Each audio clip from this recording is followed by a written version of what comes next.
Bonjour, donc dans notre séance d'aujourd'hui, on va continuer le chapitre qu'on avait déjà commencé la dernière fois, qui est relatif aux agrégats euh, de monnaie et de placement liquide. Donc, la dernière fois, on avait parlé de l'intérêt de ces agrégats monétaires qui servaient normalement ou qui servent à mesurer la liquidité monétaire dans un marché et pourquoi ou bien quel est l'intérêt de mesurer cette liquidité monétaire dans le marché.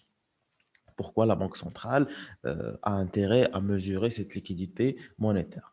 Pourquoi? Parce qu'il y a un risque ou bien d'inflation dans le cas où la liquidité monétaire en circulation va augmenter. Il y a aussi un risque de récession dans le cas où la liquidité monétaire euh, circulante euh, baisse. Donc, la Banque centrale est toujours amenée à garder une situation d'équilibre en gardant euh, un niveau de liquidité monétaire qui circule dans le marché hein, en équilibre afin d'éviter tout risque ou bien d'inflation ou bien le risque de récession.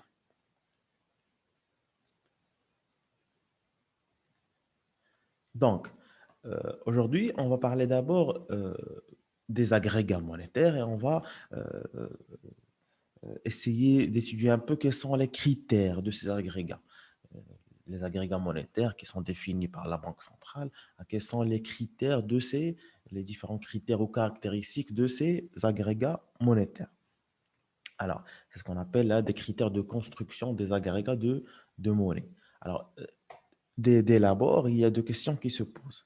La première, où se situe la frontière entre ce qui est monnaie et ce qui ne l'est pas? Hein, c'est-à-dire, qu'est-ce qu'on doit intégrer dans les actifs monétaires. Donc, qu'est-ce qu'il faut intégrer? Qu'est-ce qu'il faut considérer comme monnaie et qu'est-ce qu'on peut considérer comme n'étant pas de la monnaie? La deuxième question, c'est que faut-il retenir dans les agrégats monétaires? Est-ce la monnaie détenue par l'ensemble des agents économiques ou bien uniquement la monnaie détenue par les agents non financiers? Les agents non financiers ici, c'est les agents économiques qui vont effectuer des achats, des biens, de services, par exemple, etc. C'est des agents économiques non financiers. Alors, dans la prise en compte de la quantité de monnaie détenue par les agents non financiers résidents. Alors, on a parlé la dernière fois de l'inflation. Et on a dit la dernière fois comme quoi l'inflation elle dépend de la demande de biens et services et se manifeste par une hausse généralisée et durable des prix. Les prix, bien sûr, des biens et des services. Donc, il s'agit de mesurer ici la quantité de monnaie qui est destinée à l'achat de biens et de services. Donc, c'est-à-dire que c'est juste cette monnaie-là qui va être détenue par les agents non financiers. Pourquoi? Parce que c'est les agents non financiers qui vont effectuer ces achats. Parce que c'est les agents non financiers, c'est eux qui vont acheter des biens et des services. Et si ces agents non financiers euh, constate une hausse de la liquidité monétaire circulante, ces agents-là vont avoir plus de pouvoir d'achat et automatiquement là, ils vont aller acheter plus de biens et de services. Et il y aura un risque d'inflation, c'est-à-dire que les prix pourront augmenter et depuis, on pourra avoir une hausse généralisation des prix, ce qu'on appelle l'inflation. Alors, la quantité de monnaie détenue par les agents financiers, ici les agents financiers, c'est les banques ainsi que la Banque centrale, elle n'est pas recensée dans les agrégats monétaires. Pourquoi? Parce qu'elle ne sert généralement pas à acquérir des biens et des services. Est-ce que la Banque centrale, par exemple, ou bien les banques commerciales vont acheter des biens et des services avec la monnaie qu'ils détiennent? Non. Donc, hein, c'est une monnaie qui va être utilisée dans des relations entre la banque centrale et les institutions financières d'une part, et entre les institutions financières elles-mêmes. Donc, ce n'est pas de l'argent qui va être destiné à l'achat de biens et de services, ce n'est pas de l'argent qui va être destiné à la consommation. Donc, ce n'est pas de l'argent qui pourra avoir un impact sur la hausse des biens et des services. C'est pourquoi ici, dans les agrégats monétaires, dans la construction des agrégats monétaires, on va prendre en considération que la monnaie qui est détenue par les agents non financiers résidents. Alors, agents non financiers, c'est l'ensemble des agents économiques hors banque et banque centrale, c'est-à-dire les agents économiques qui vont effectuer des achats de biens et de services, etc., et qui sont résidents. Pourquoi ils sont résidents? Parce qu'on est en train de mesurer la liquidité monétaire circulante au Maroc. Donc, on doit parler des gens qui résident au Maroc. Est-ce qu'il y a des Marocains peut-être qui vivent au Canada? Oui, mais les gens qui vivent au Canada, ils vont faire leurs transactions commerciales avec du dollar canadien, par exemple. Donc, ici, on est au Maroc, on est en train de mesurer la liquidité monétaire qui circule dans le territoire national. C'est pour ça qu'on va se focaliser d'abord sur les agents économiques non financiers et en deuxième lieu sur les agents non financiers qui résident au Maroc.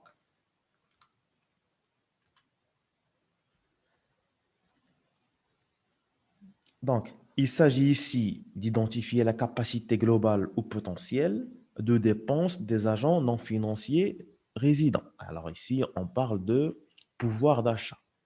En contrôlant la liquidité monétaire qui circule, on va contrôler aussi le pouvoir d'achat ou bien la capacité globale ou potentielle des dépenses des agents non financiers résidents au Maroc. Donc, les agrégats de monnaie ne tiennent donc compte que de la quantité de monnaie détenue par les agents non financiers résidents. Maintenant, on va passer à la frontière entre monnaie et actifs monétaires.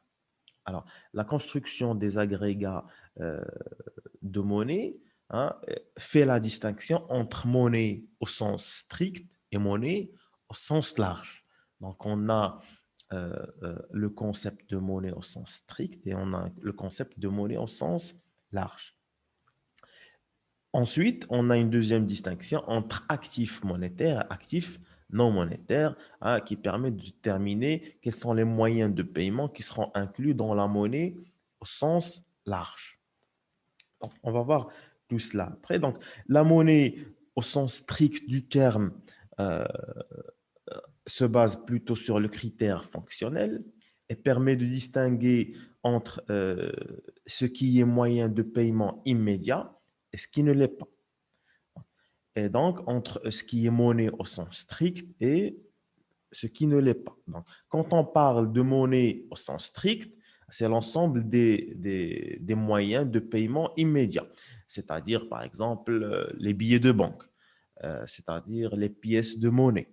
D'où c'est des moyens qui me permettent d'acheter des biens directement et immédiatement.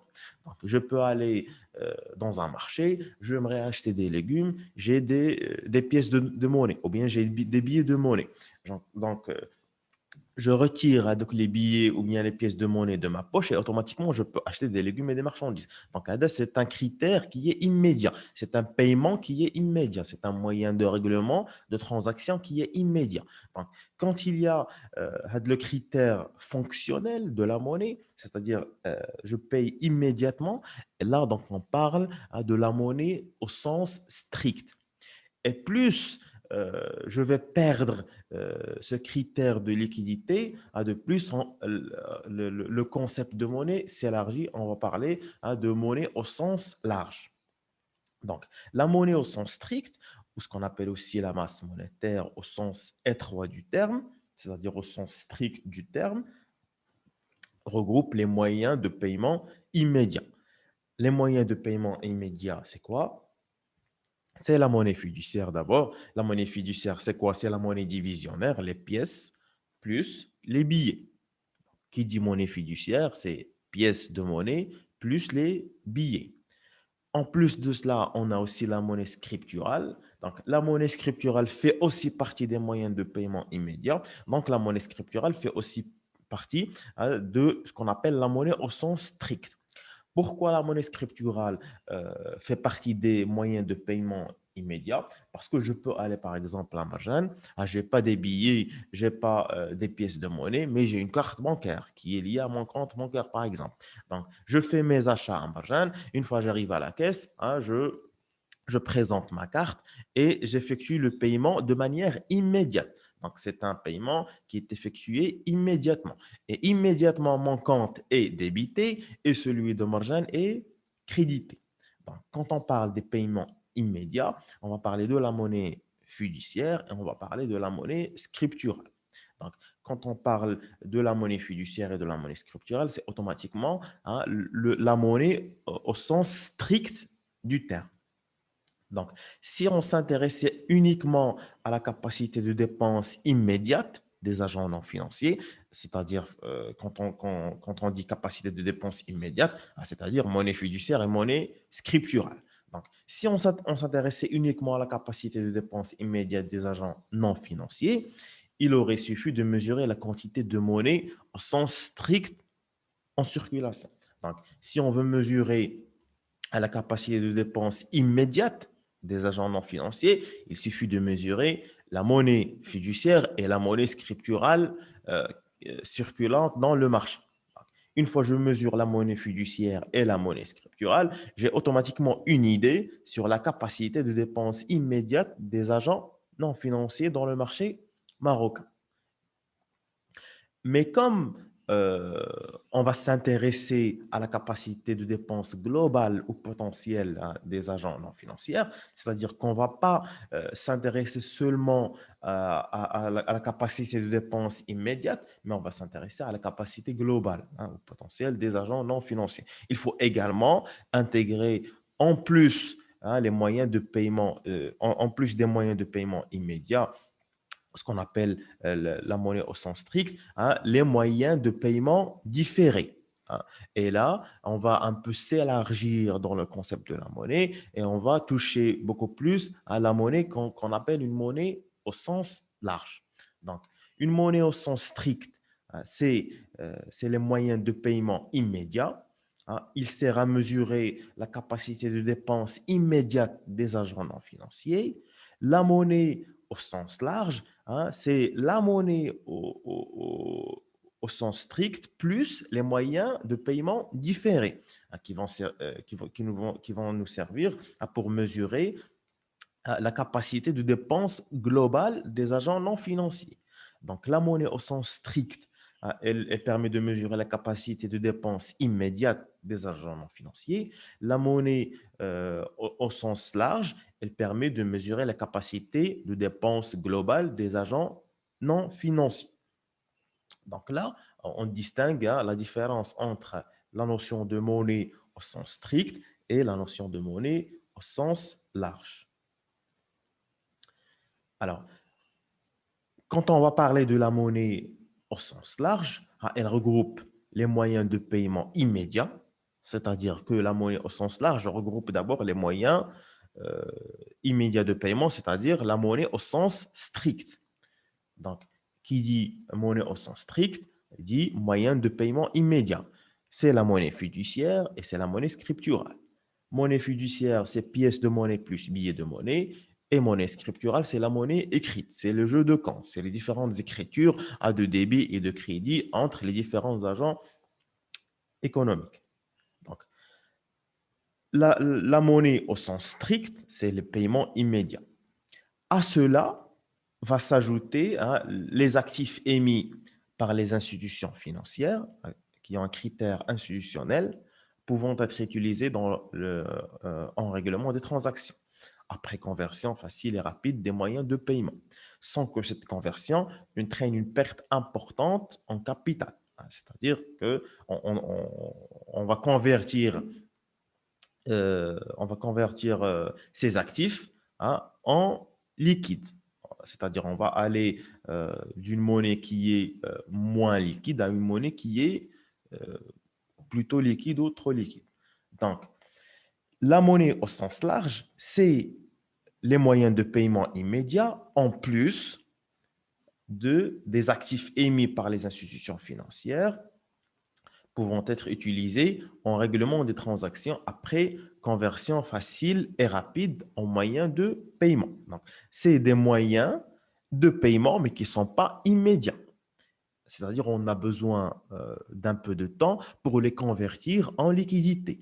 Donc là, on parle d'un moyen de paiement qui est immédiat, qui est trop liquide, donc c'est la monnaie au sens strict, et on va parler d'un moyen de paiement qui n'est pas immédiat parce qu'il est peu liquide, et on parle ici des actifs émis par les institutions financières. Donc là, la monnaie au sens large, alors ça englobe les moyens de paiement immédiats et les moyens de paiement qui ne sont pas immédiats, c'est-à-dire les moyens de paiement qui sont liquides et les moyens de paiement qui sont peu liquides. Donc, sont donc exclus des agrégats monétaires tous les placements dans la liquidation avant l'échéance ne peut se faire que par négociation sur un marché avec un risque élevé de perte de capital. Donc, quand on parle des actifs qui sont peu liquides hein, et que la liquidation doit se faire par négociation sur un marché avec un risque élevé de perte de capital, ne sont pas considérés par les agrégats monétaires euh, définis par la Banque centrale au Maroc. Donc, d'abord, on a parlé de la monnaie au sens large et de la monnaie au sens strict du terme. Donc, la monnaie au sens large, ça englobe la monnaie au sens strict, les moyens de paiement, en plus des actifs euh, peu liquides. Donc, suite à la réforme des agrégats monétaires en 1997, qui est la réforme des indicateurs statistiques définis ou élaborés par la Banque centrale, la réforme met en place trois agrégats monétaires et de placement liquide. Alors, ces agrégats monétaires s'emboîtent les uns dans les autres, c'est-à-dire que M1, c'est-à-dire que M3 englobe M2 et M1, et M2 englobe M1. Alors, le concept euh, ils s'emboîtent les uns dans les autres. Alors, les agrégats, on a trois agrégats.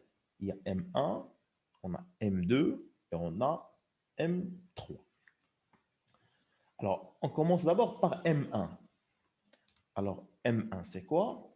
C'est la monnaie divisionnaire plus les billets de banque, plus la monnaie scripturale, qui est la monnaie écrite. Au Maroc, il faut savoir que la monnaie divisionnaire ou les pièces de monnaie représentent 2 à 3% des transactions commerciales, alors que les billets de banque représentent à peu près 25% des transactions commerciales. Cependant, la monnaie scripturale ou la monnaie écrite représente 70% des différentes transactions commerciales. Alors, partout dans le monde, la quantité des pièces de monnaie ne cesse d'augmenter, mais la part des pièces dans les transactions ne cesse de diminuer. C'est-à-dire, même si la Banque centrale va émettre de plus en plus de pièces de monnaie,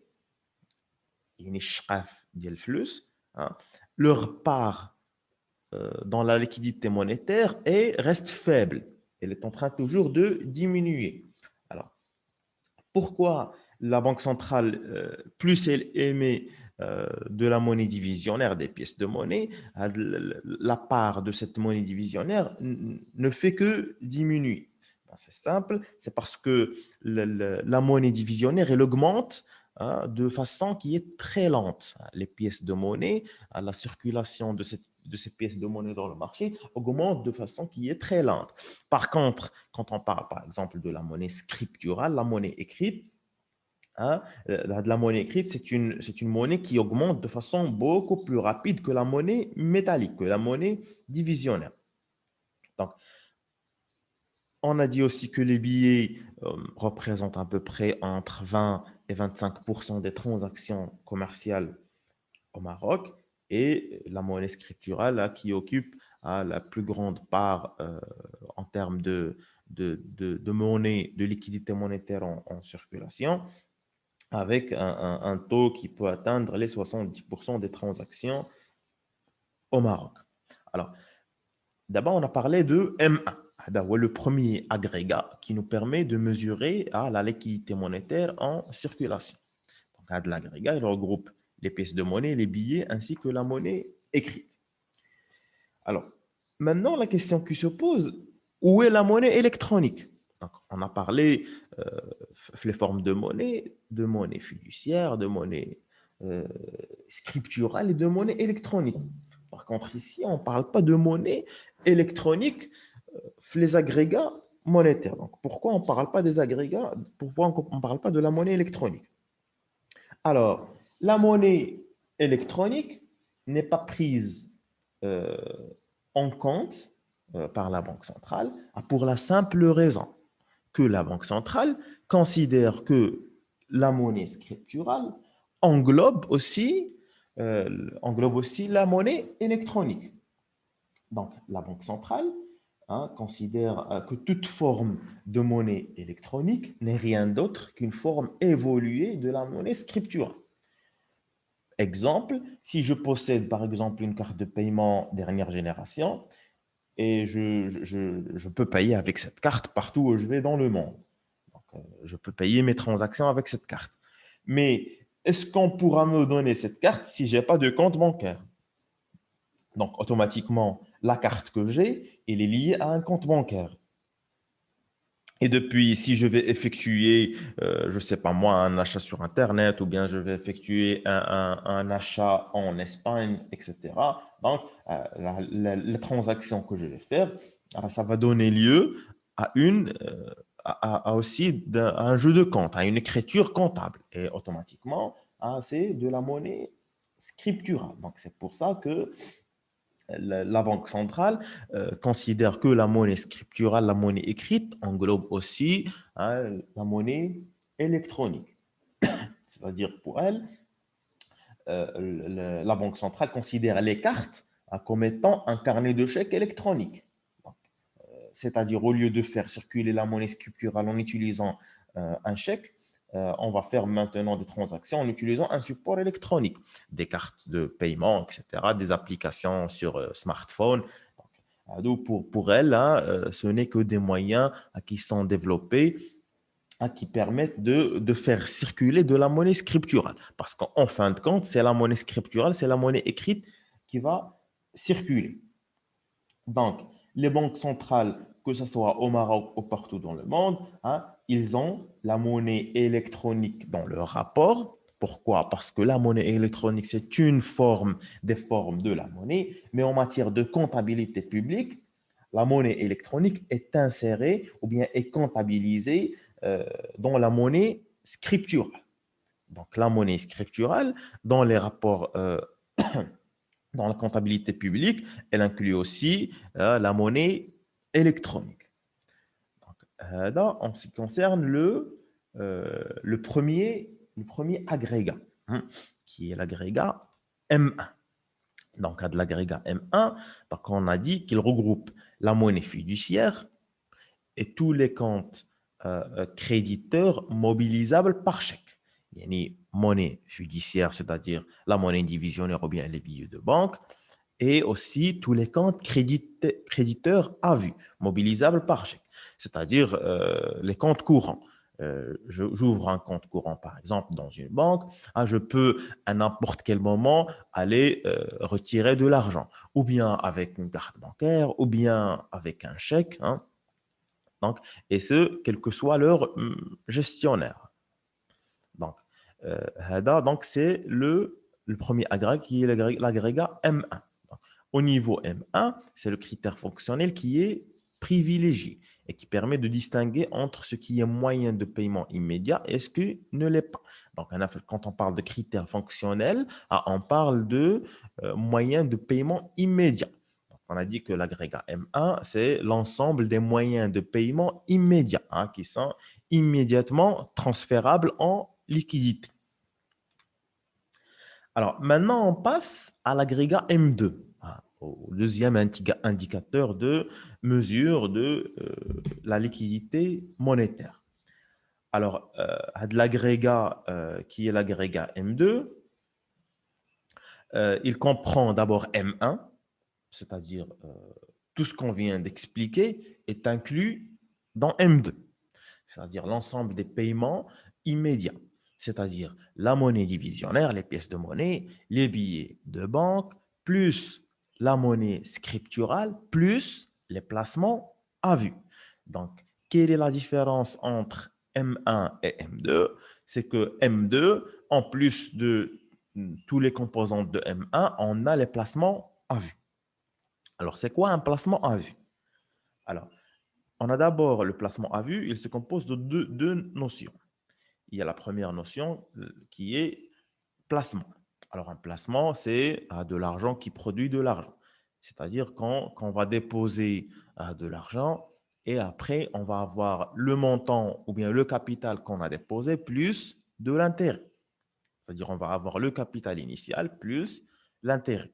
Donc, qui dit placement dit automatiquement de l'argent qui crée de l'argent, c'est-à-dire qu'on aura des intérêts suite au dépôt, au placement d'un capital. Et on a un placement à vue. Donc, à vue, ça veut dire qu'on peut récupérer notre argent à tout moment donné. C'est-à-dire, je place à vue un montant de 1000 dirhams, par exemple. Donc, je vais percevoir en plus des 1000 dirhams un taux d'intérêt. Et je peux récupérer mon argent quand je veux.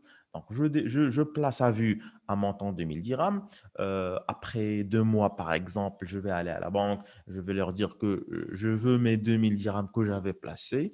On va me donner les 2000 dirhams plus de l'argent de plus, de l'argent et représente les intérêts parce que j'avais placé mon argent sous forme d'un placement à vue. Donc, on distingue deux types de produits relatifs au placement à vue. Alors, on a des avoirs en compte sur carnet auprès de la banque. Donc, si vous allez à la banque, par exemple, et vous demandez d'ouvrir un compte, on va vous demander est-ce que vous voulez un compte courant, c'est-à-dire un compte chèque, ou bien un compte d'épargne, ou le compte sur carnet.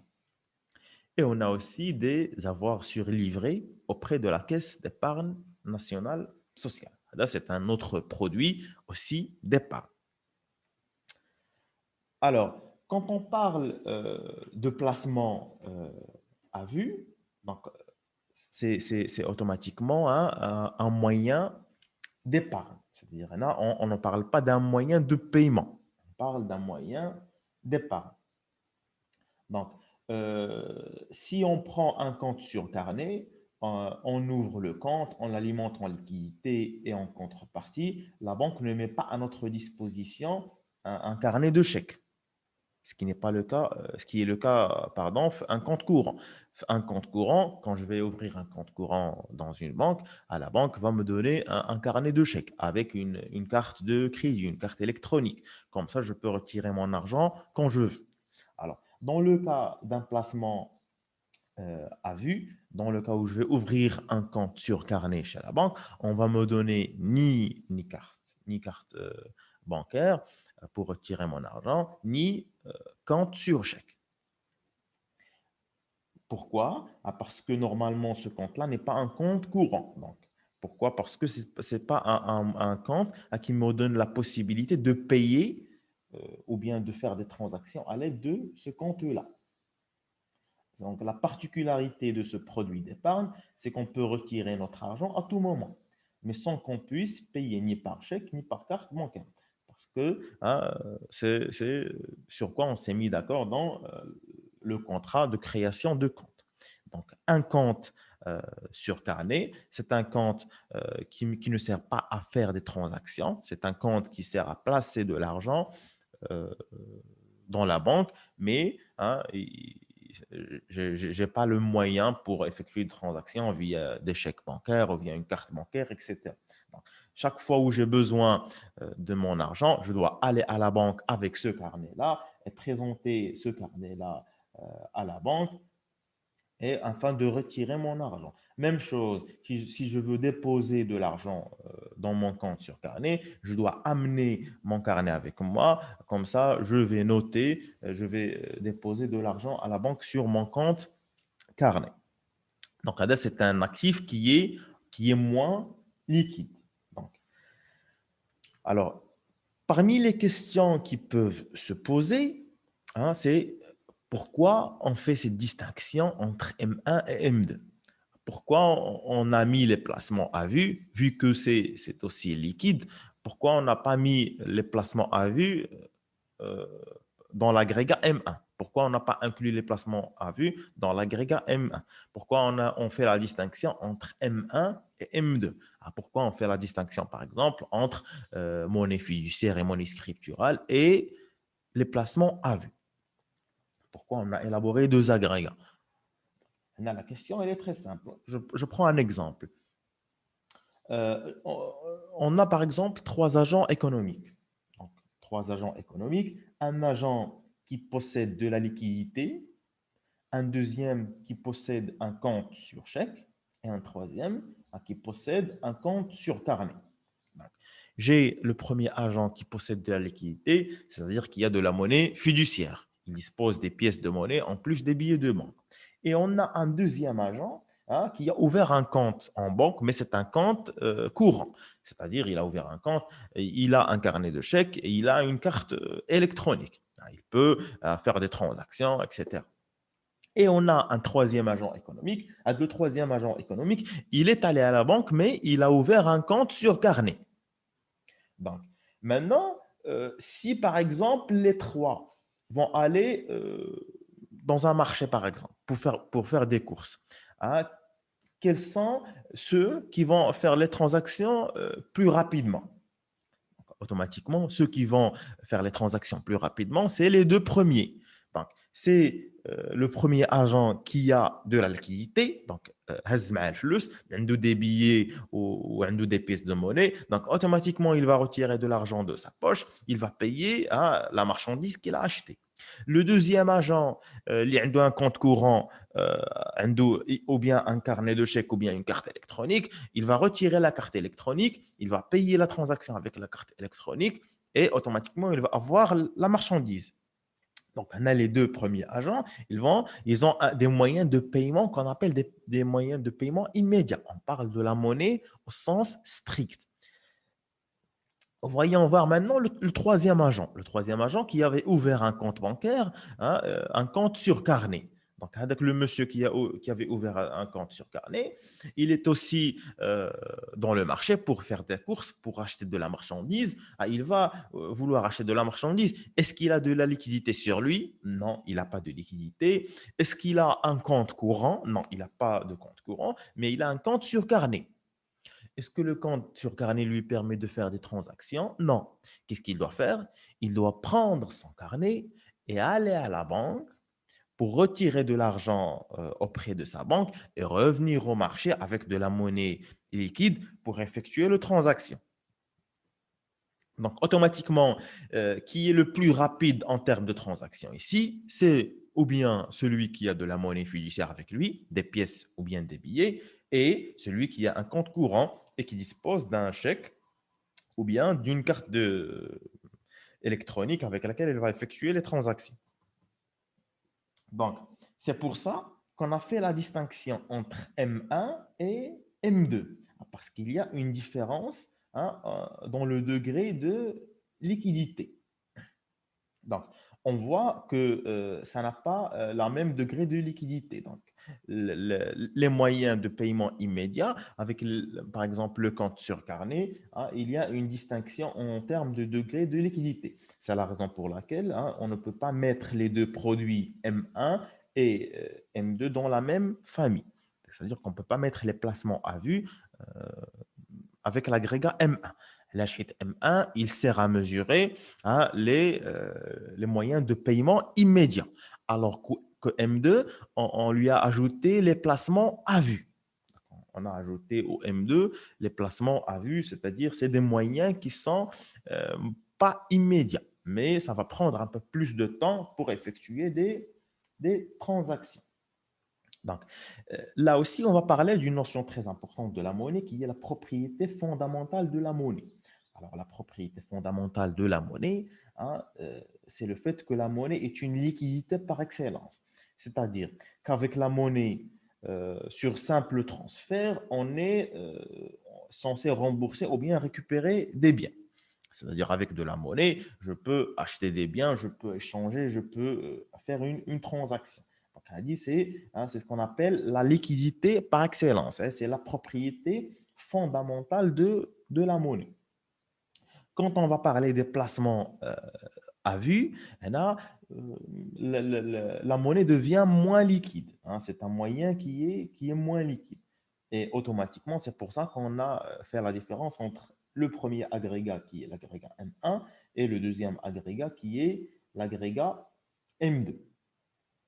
Alors, la différence au niveau des deux agrégats, hein, n'est pas respectée avec les autres formes de monnaie. Hein. C'est la raison pour laquelle ces placements à vue, hein, on ne les appelle pas de la monnaie. Hein. Pourquoi? Parce que ils sont moins liquides, mais on les appelle de la quasi-monnaie. Donc, les placements à vue, on va aussi les appeler une quasi-monnaie. Parce que si j'ai besoin de monnaie, je ne peux pas l'avoir directement. Je dois aller à ma banque pour récupérer l'argent et revenir. Ça peut me prendre un quart d'heure, une demi-heure, une heure, mais hein, ce n'est pas immédiatement liquide. Ce n'est pas un moyen de paiement qui est immédiat. Alors là, on va parler de la quasi-monnaie. C'est ce qu'on appelle aussi en anglais near money. Donc, on a dit que M1, l'agrégat M1, c'est la monnaie fiduciaire, c'est les billets et les pièces, plus la monnaie scripturale. Donc, la monnaie scripturale, c'est l'ensemble des comptes créditeurs à vue, hein, mobilisables par chèque auprès des banques. L'agrégat M2, il comprend en plus de M1 des placements à vue non mobilisables par chèque sous forme de compte sur carnet auprès des banques, par exemple. Donc, et les placements à vue non mobilisables par chèque sous forme de compte sur livret auprès de la caisse d'épargne nationale. Donc, M1, c'est la monnaie fiduciaire, c'est-à-dire billets et pièces de monnaie plus la monnaie scripturale. Et la M2, c'est M1 plus les placements à vue. Alors, M2 moins M1 est égal au placement à vue. Donc, la différence entre l'agrégat monétaire 1 et l'agrégat monétaire 2, c'est les placements à vue, hein, qui sont non mobilisables par chèque. Les placements à vue non mobilisables par chèque, c'est le compte sur carnet, hein, auprès des banques ou bien le compte sur livret auprès de la caisse d'épargne nationale. Donc, l'agrégat M2, il comprend M1, c'est-à-dire des actifs très liquides, mais qui présentent un degré de moindre liquidité par rapport à M1. Donc, en plus de M1, l'agrégat M2, il comprend des actifs qui sont très liquides, mais qui présentent un degré moindre de liquidité par rapport à M1. Donc, si on compare M1 et M2, M1 est beaucoup plus liquide que M1. Pourquoi? Parce que M2, il compte des placements à vue, qui sont les comptes sur carnet auprès des banques ou bien des comptes sur livret auprès de la Caisse d'épargne nationale. Ou les comptes sur carnet auprès des banques et les comptes sur livret auprès de la Caisse d'épargne nationale, ils sont moins liquides que les agrégats de M1, c'est-à-dire que c'est des moyens de paiement qui ne sont pas immédiats. Donc, on parle ici, hein, on n'en parle plus de la monnaie au sens strict, mais on parle de la monnaie, hein, pas au sens large, mais le concept de la monnaie, c'est élargi. Alors, au niveau de M2, c'est le critère de liquidité qui est privilégié. Pourquoi? Parce que hein, c'est un moyen qui est liquide, mais qui n'est pas immédiat. Alors, maintenant, on va passer à l'agrégat M3.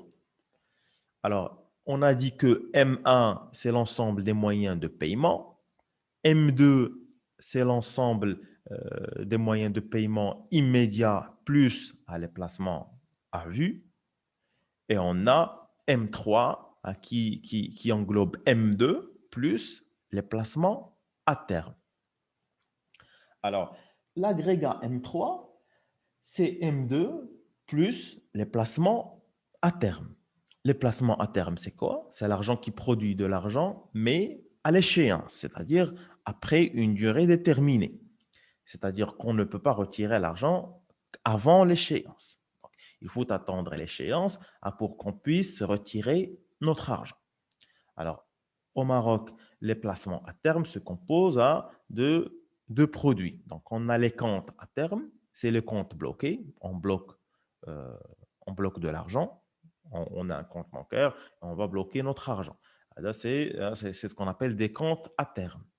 Et on a des bons de caisse et certificats de dépôt. C'est les titres émis par la banque dans le cadre de sa politique de diversification de son financement qui permet de minimiser les risques. Donc, quand on parle de l'agrégat M3, alors, on reprend l'exemple précédent des trois personnes qu'on a citées tout à l'heure. Alors, on a dit que les deux premiers acteurs, le titulaire d'un compte sur chèque et l'autre qui possède la liquidité, qui a de la monnaie fiduciaire avec lui, donc ils vont payer immédiatement. Le troisième, qui est le titulaire d'un compte sur carnet.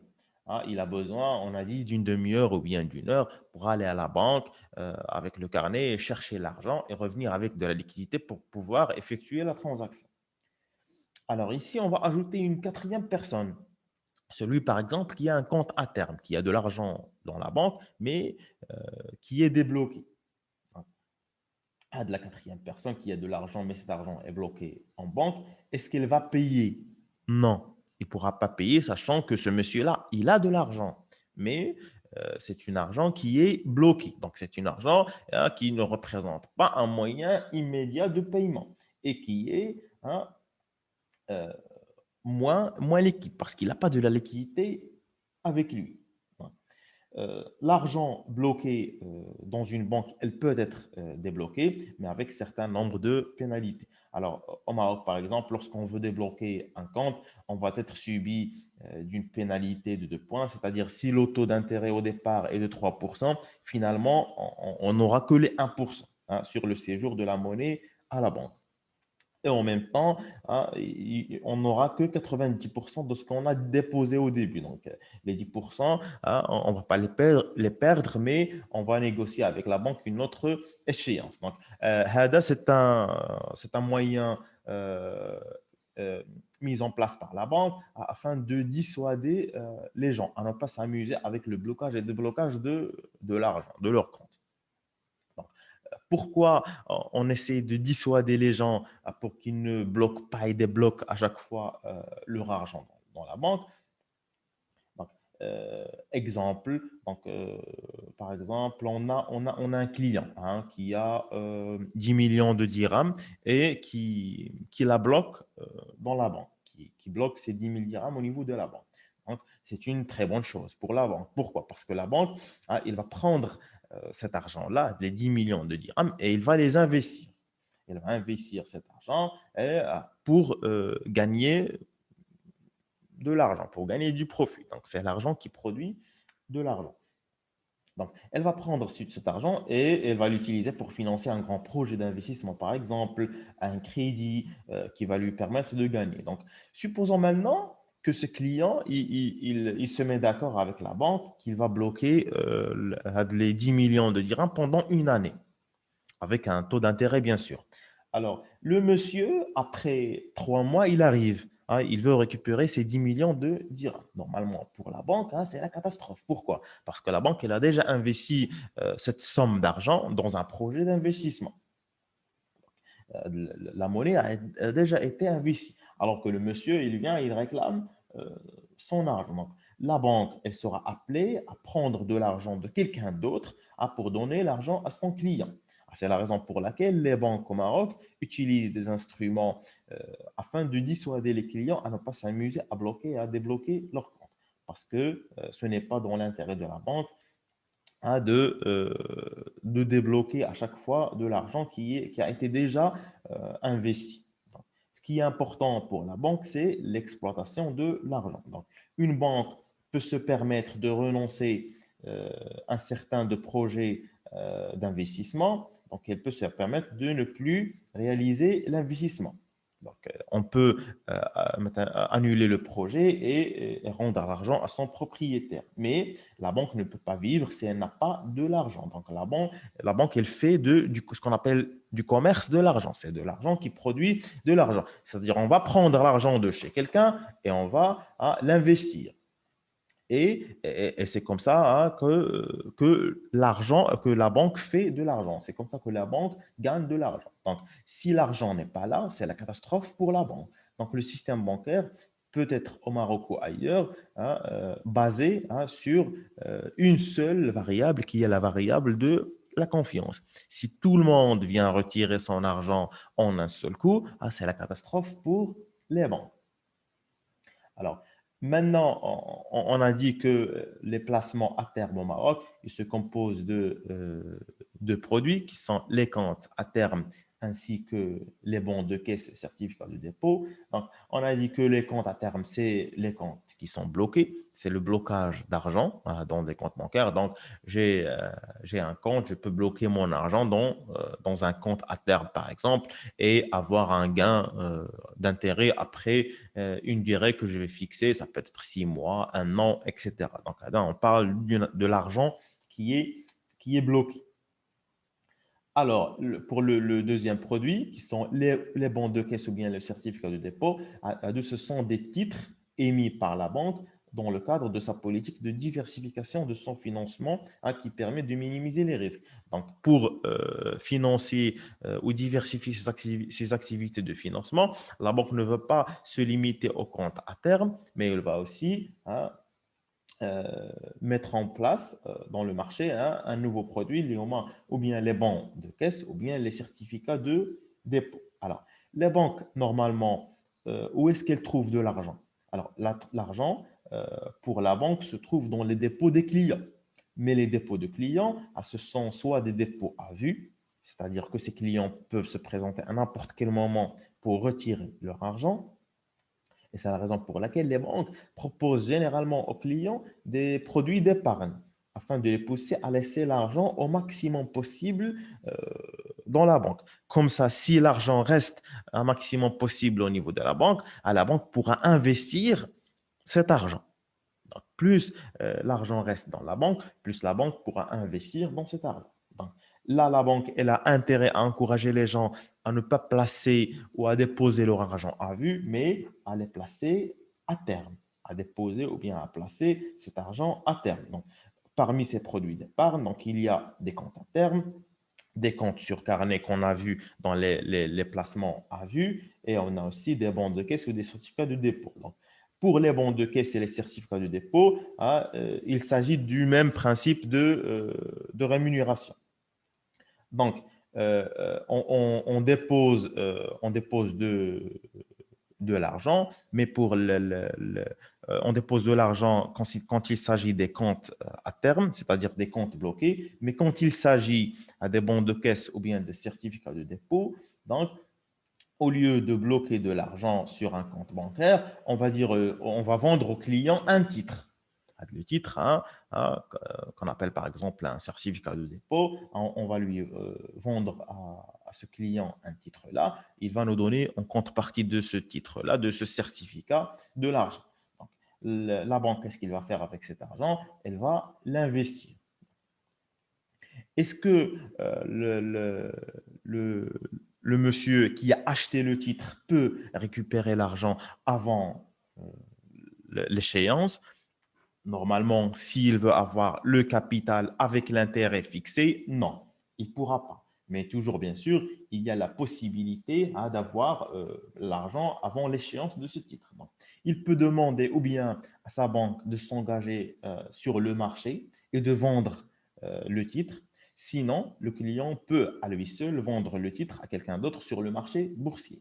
Donc, là, c'est le cas des certificats de dépôt, par exemple. Donc, le certificat à dépôt, c'est un certificat qui est négociable. C'est-à-dire que je peux le vendre sur le marché en négociant le prix. Voilà, j'ai un certificat de dépôt dont la valeur est égale au prix X, par exemple. Sa date d'échéance, c'est d'ici 12 mois, par exemple, d'ici un an, mais moi, j'ai besoin de l'argent maintenant. Donc, je vais rencontrer quelqu'un, un acheteur potentiel, qui va me donner moins que l'argent que je devrais avoir si j'attends à la fin de l'année. Et pour lui, c'est un avantage. Pourquoi? Parce qu'il va acheter, et s'il le garde pendant 6 mois de plus, hein, il pourra avoir un montant de plus de la part de la banque. Donc, là, c'est un certificat de dépôt. Donc, on dit que le certificat de dépôt négociable. C'est-à-dire que si j'ai besoin de l'argent avant la date de l'échéance, je peux négocier ce certificat et le vendre, par exemple, dans le marché boursier. Je peux vendre ce titre. Donc, j'achète par exemple un certificat de dépôt auprès de ma banque qui produit 4% d'intérêt sur une année. Donc, 6 mois après, j'ai besoin de la liquidité et donc je ne peux pas attendre la fin de l'année. Donc, je peux vendre ce titre à quelqu'un d'autre sur le marché à un prix qui est négocié. C'est-à-dire que lorsque on achète ce titre, on n'est pas censé, on n'est pas obligé à le garder jusqu'à la fin de l'année, hein, si on a besoin de l'argent. On peut le liquider, mais on va négocier et bien sûr perdre un peu d'argent.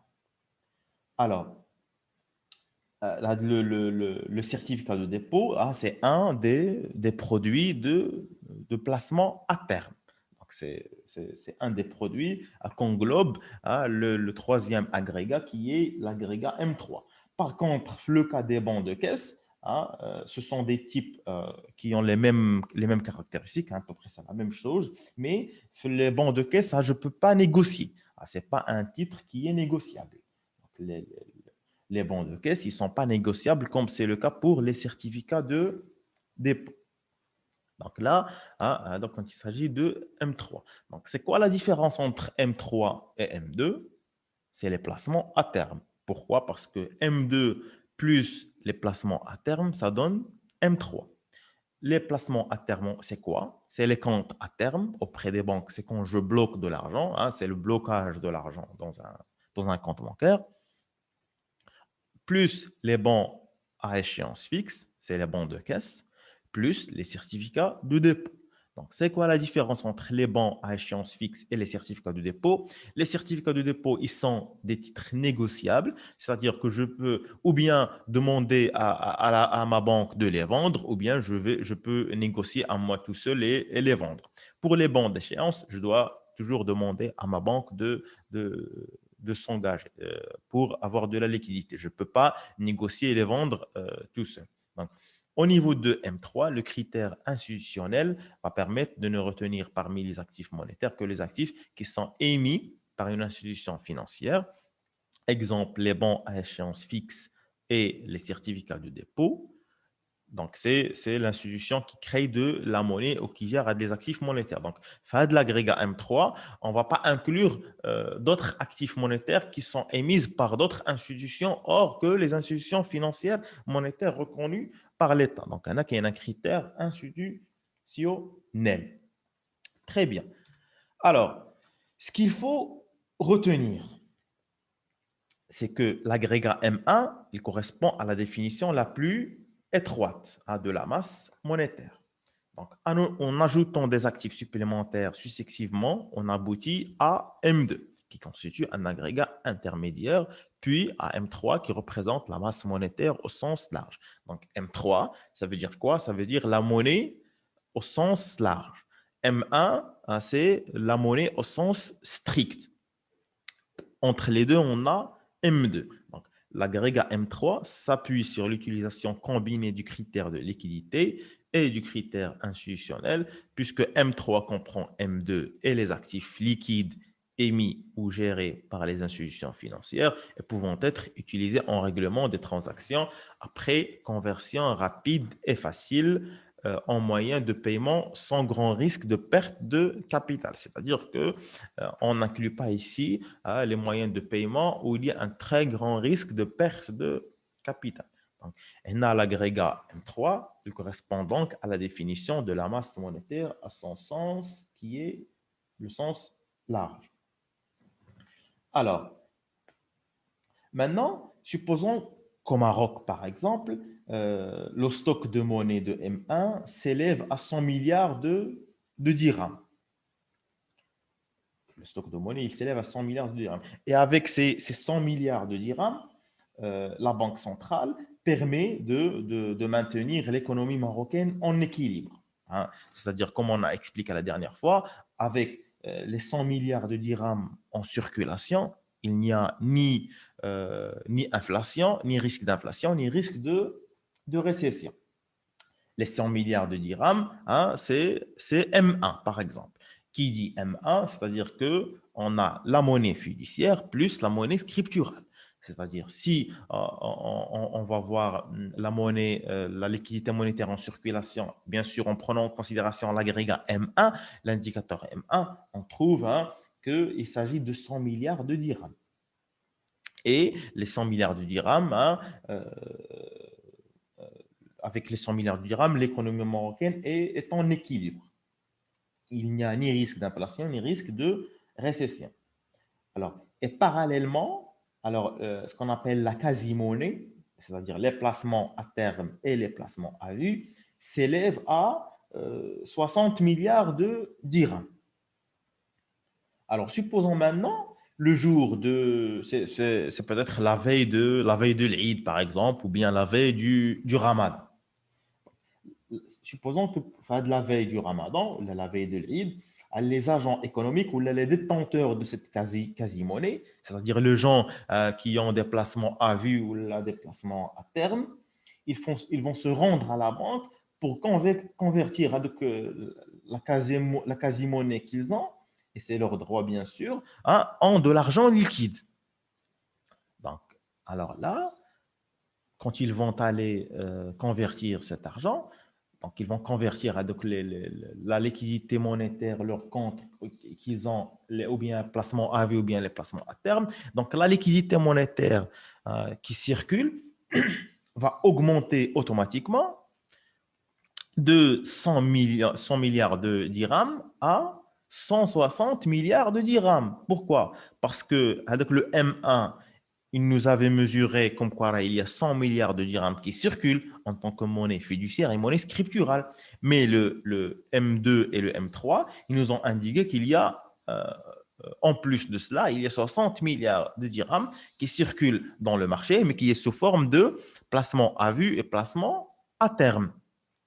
Donc, automatiquement, si les gens vont convertir leur argent en placement à vue ou en placement à terme, ils vont la convertir en liquidité. Donc, automatiquement, la liquidité monétaire peut se doubler ou bien peut augmenter dans le marché. Donc, est-ce que cela peut impacter ou avoir un risque d'inflation? Bien sûr. Automatiquement, cela pourrait avoir un risque d'inflation. Est-ce que dans ce cas, par exemple, si à la veille du Ramadan, l'ensemble, les gens qui ont des placements à terme ou bien des placements à vue vont convertir leur argent en liquidité, est-ce que dans cela, la Banque centrale pourra réagir la veille du Ramadan pour équilibrer l'économie marocaine? Donc, ça va être très difficile pour la Banque centrale hein, de réagir afin d'équilibrer l'économie marocaine. Donc, c'est-à-dire que finalement, la Banque centrale sera incapable d'intervenir pour régulariser la situation. Donc, c'est presque impossible. Maintenant, quels sont les éléments qui poussent les agents économiques à convertir leur placement à terme ou leur placement à vue, c'est-à-dire ce qu'on appelle leur quasi-monnaie, hein, en de la liquidité, en de la monnaie liquide. Hein, c'est des considérations qu'on appelle comportementales. C'est des considérations comportementales qui vont pousser ces agents à convertir leur monnaie. C'est-à-dire qu'on va convertir des placements à terme et des placements à vue en de la monnaie liquide, en des moyens immédiats de paiement. Donc, pourquoi la Banque centrale distingue entre M1 M2 et M3, pourquoi la Banque centrale, par exemple, ne se base pas seulement sur M1? Pourquoi on ne se base pas sur la mesure de la liquidité, seulement sur le M1 qui sont les moyens de paiement liquide? Pourquoi? Parce que il y a des considérations comportementales des agents économiques qu'on ne peut pas contrôler. C'est-à-dire que la Banque centrale ne maîtrise pas ce qui se passe dans la tête des uns et des autres. Donc, pour cela, la Banque centrale préfère de définir la monnaie au sens large, en raison de sécurité. C'est pour ça que la Banque centrale, en plus du premier agrégat qui est M1, qui mesure les moyens liquides et immédiats de paiement, on va ajouter les M2 et le M3. M2 et M3, c'est les placements à vue et les placements à terme, c'est-à-dire que c'est des placements d'argent qui ne circulent pas dans le marché, mais la Banque centrale pourra avoir une idée sur la liquidité monétaire qui peut circuler demain ou après-demain ou d'ici un mois. Donc, si la Banque centrale définit la monnaie au sens large, dans ce cas-là, si les agents décident de transformer la quasi-monnaie, par exemple, la veille du Ramadan ou la veille du Eid, ou s'ils décident de ne pas convertir leur monnaie, pour la Banque centrale, c'est la même chose. Pourquoi? Parce qu'elle a déjà pris en considération un ensemble d'agrégats, M1, M2, M3, c'est-à-dire qu'on a pris en considération l'ensemble des liquidités disponibles. Et automatiquement, toutes les banques centrales utilisent de la monnaie au sens large dans la comptabilité hein, nationale. Donc, sur ce, alors notre séance d'aujourd'hui touche à sa fin. Est-ce que vous avez des questions?